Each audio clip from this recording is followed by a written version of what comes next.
Selamat datang di sesi pendalaman kita. Kali ini kita bakal bahas topik yang relevan banget buat banyak orang nih. Soal persahabatan antara pria dan wanita. Apalagi kalau, udah mulai muncul rasa lebih dari sekedar teman. Kita lihat dari kacamata Islam ya. Sumber kita ini tanya jawab dari tahun 2004. Cukup lama, tapi masih relevan kayaknya. Ngasih pandangan dan solusi praktis. Jadi misi kita kali ini, gali pemahaman Islam soal ini, dan langkah konkretnya apa aja sih menurut sumber itu? Oke, kita bedah bareng ya. Oke, jadi sumber ini tuh memulai dari konsep persahabatan yang ideal dalam Islam. Intinya persahabatan yang tujuannya murni ya, karena Allah. Ada kutipan dari Imam Ghazali juga di situ, sahabat sejati itu katanya yang kalau kita lihat dia, kita jadi ingat sama Allah. Terus omongannya nambah ilmu, tindakannya bikin kita semangat ibadah. Gitu kira-kira. Wah, dalam ya maknanya. Fokusnya ke pertumbuhan spiritual bareng gitu ya. Malah sumber ini ngutip Khalil Gibran juga kan? Walaupun bukan muslim, pesannya dianggap pas gitu. Katanya persahabatan itu jangan ada pamir lain selain memperkaya jiwa. Bener nggak? Iya betul, Gibran bilang gitu. Kalau ngasih karena pamrih ya yang ketangkep malah yang nggak diharapkan. Tapi tentu landasan utamanya tetap ajaran Islam dong. Sumbernya merujuk ke Al-Quran, Az-Zuhruf ayat 67. Intinya ngingetin kalau di hari kiamat nanti, teman akrab itu bisa jadi musuh. Kecuali, Kecuali yang bertakwa ya, yang selalu ingat Allah gitu. nah tepat sekali. Jadi pondasi takwa itu penting banget dalam pertemanan, menurut sumber ini. Oke. Nah, berangkat dari situ nih. Jadi, gimana sumber ini ngelihat persahabatan yang katakanlah lebih akrab antara cowok-cewek? Boleh nggak sih sebenarnya?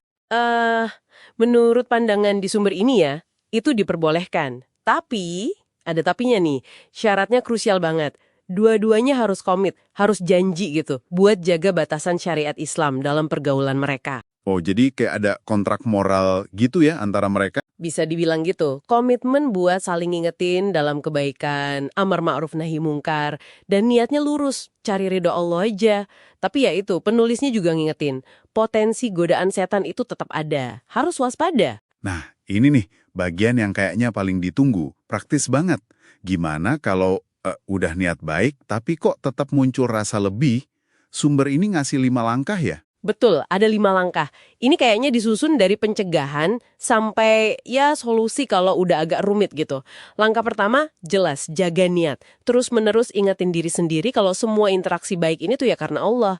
Kalau mulai ngerasa GER nih, gede rasa atau tersanjung berlebihan, Langsung gimana tuh sarannya? langsung ambil wudu, terus sholat, baca Al-Quran, sama berdoa minta perlindungan Allah dari godaan setan. Itu saran praktisnya. Oke, langkah pertama jaga niat.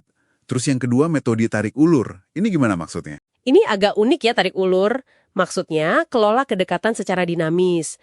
Kalau hubungan mulai terasa terlalu intens atau mengkhawatirkan gitu, coba renggangkan sedikit, ulur istilahnya. Fokus ke hal lain dulu, kayak studi, hobi, atau perluas teman yang lain. Libatin orang lain juga. Tapi kalau malah jadi kejauhan, padahal hubungannya baik-baik aja. Nah, itu saatnya tarik lagi. Eratkan lagi hubungannya dengan kegiatan positif bareng. Tapi ya itu, ingat, tetap dalam koridor syariat, jangan kebablasan. Paham. Langkah ketiga, hindari berduaan. Ini jelas ya kayaknya. Ya, ini penting banget. Jangan biasain cuma berdua aja. Sebisa mungkin libatkan pihak ketiga. Teman cewek lain kayak atau saudara gitu. Tujuannya buat hindarin holwat, ya kan? Berduaan di tempat sepi itu dilarang. Sekaligus biar nggak terlalu bergantung secara emosional. Oke, masuk akal. Lanjut, langkah keempat, batasi perhatian dan curhat berlebih. Maksudnya gimana nih? Ya, intinya moderasi. Jangan lebay gitu. Hindari hal-hal yang bisa mancing perasaan lebih jauh. Kayak terlalu sering kirim pesan nasihat pribadi banget, atau puisi, ngasih hadiah yang wah, terus curhat masalah pribadi yang dalam banget. Apalagi kalau ujungnya bilang, aku ngerasa cocok deh sama kamu. Wah, bahaya ya. Nah, itu dia. Prinsipnya, kata sumber ini, biasa-biasa aja, sedang-sedang saja, jangan berlebihan. Oke, tinggal langkah terakhir nih. Kalau semua udah dicoba, tapi tetap gak sehat hubungannya. Ya, ini opsi pamungkas. Putuskan atau batasi banget hubungan. Kalau persahabatannya udah dinilai nggak sehat, udah cenderung ke arah yang dilarang agama. Ini bukan buat mutus silaturahim ya, tapi lebih ke jaga diri dari dosa. Perlu ikhlas, sabar, dan yakin Allah pasti kasih ganti yang lebih baik. Waduh, langkah terakhir ini berat juga ya kayaknya. Jadi kalau dirangkum nih, apa artinya semua ini buat Anda yang dengerin? Kayaknya intinya tuh kesadaran diri ya. Jaga niat lurus karena Allah, pasang batasan yang jelas sesuai syariat, terus proaktif kelola interaksi. Gitu bukan? Betul banget. Tujuannya kan memaksimalkan sisi baik persahabatan sambil minimalisir potensi buruknya. Semuanya balik lagi ke kesadaran dan niat awal. Jadi pelajaran utamanya jelas ya. Pentingnya niat, patuh sama batasan agama, dan manajemen hubungan yang sadar. Itu kalau kita lihat dari perspektif Islam yang disajikan sumber ini. Dan ini mungkin ninggalin satu pertanyaan penting ya buat Anda renungkan sendiri, mengingat betapa kompleksnya jaga hati dan jaga batasan kayak yang dijelasin tadi. Bagaimana Anda, apapun latar belakang keyakinan Anda, secara pribadi mencoba menyeimbangkan antara kebutuhan persahabatan yang tulus dengan lawan jenis dan keharusan menjaga batas-batas spiritual atau pribadi yang Anda pegang. Itu mungkin bisa jadi bahan refleksi ya. Pertanyaan yang menarik buat dibawa pulang.